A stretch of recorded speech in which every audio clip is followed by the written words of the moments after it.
Artcadets, and welcome to this week's video. Today we're going to be drawing a picture of Ariel, and we're going to put her on a background that we're going to create using paint and cling film. So if you've got all your bits ready, let's go.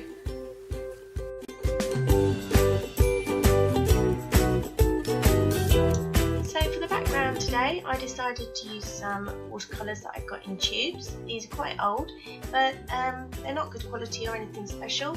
I've chosen some different blue colours and yellow as well, because I'm going to be using the wet on wet technique like we've used in the last couple of weeks, and that means that you've got wet water background and you're adding paint with the wet paintbrush.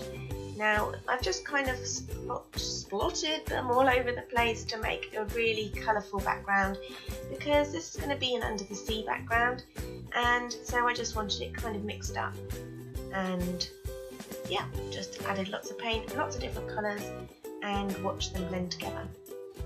So once I'd done the background, and whilst it was still wet, I've added the cling film. Now this needs to be quite crumpled up, and that's quite handy because that's what cling film does.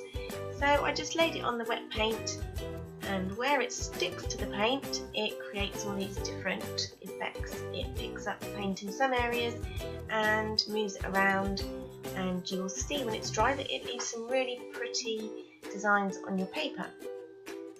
So you can move it about a little bit and impact on how your background is going to look, but really just randomly is fine. And once you're happy with where it is, then you just leave that to dry for a bit.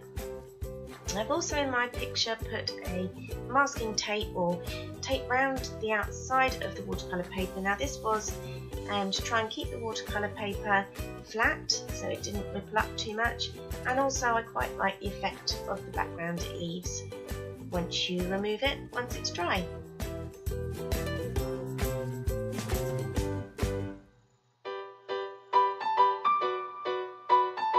So to draw Ariel, I started off doing sort of an egg shape, slightly on the side, and then I started off with my rectangle for her body, and a triangle coming after that, as you can see in the picture.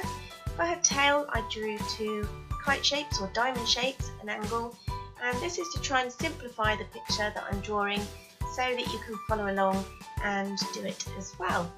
After I'd done the basic shapes and the rectangles and circles for arms, I then moved on to do details on the face. I drew a vertical line down the middle of her face, sort of following the shape of the egg shape that I'd done, and a horizontal line as well.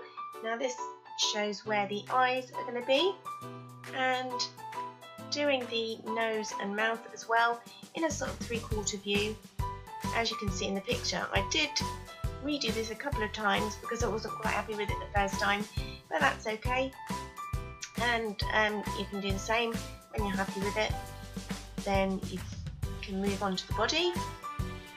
Once I'd done the top half of the body and rounded off within the rectangle shapes I'd drawn, I then moved on to her tail, and as you can see I just did her tail within the sort of triangle shape so that it was on an angle that fitted in with her body. Again, round her tail where I'd drawn the kite shapes or the diamond shapes, I also rounded these off as well to create a fin shape.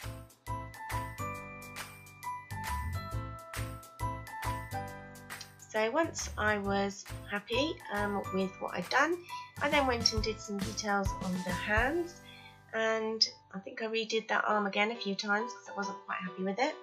But once you're happy, again like last week, I decided that I'd go round in a fine liner pen, and this try just makes it a little bit more, gives it a bit more of an impact when you're putting it on your background.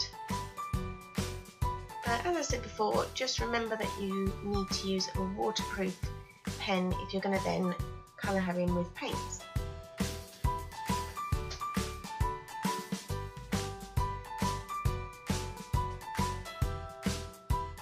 So once I was happy with the outlining, I rubbed out the guidelines and then started to fill in the paint colour.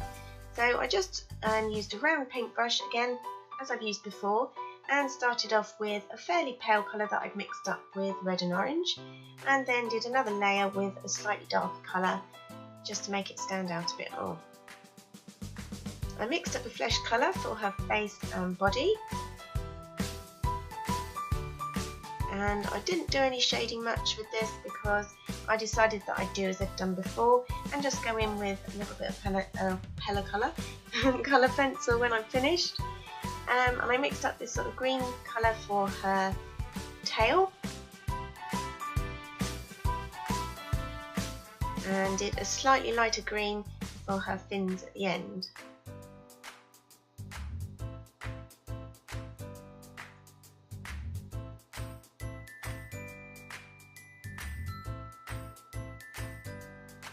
So the colouring in, or the painting in, of this picture was fairly straightforward. And as I said, once I'd done that and it had dried, I then went in with my colour pencils and just added a few bits of shading and textures to the hair in the darker areas, using a darker red for her hair and a darker flesh colour for her body. I also did sort of under her chin, under her arm, just to show where there'd be a bit of shading. You don't have to do this step, but I think it just finishes it off nicely and gives it a bit more of a 3D effect. I then went in with a slightly darker green colour and did the same on her tail, just adding a bit of detail, and on the end of her fins. And with my white gel liner, I then did some lines on her tail fin, and just to give it a bit more effect. Now the special bit here is once the cling film and the paint are dry, you can peel it off and you can see the really nice effect that it leaves for your background. Now this bit didn't go quite according to plan because I pulled off the masking tape and the water had seeped in underneath. So happy little accidents, as Bob Ross says.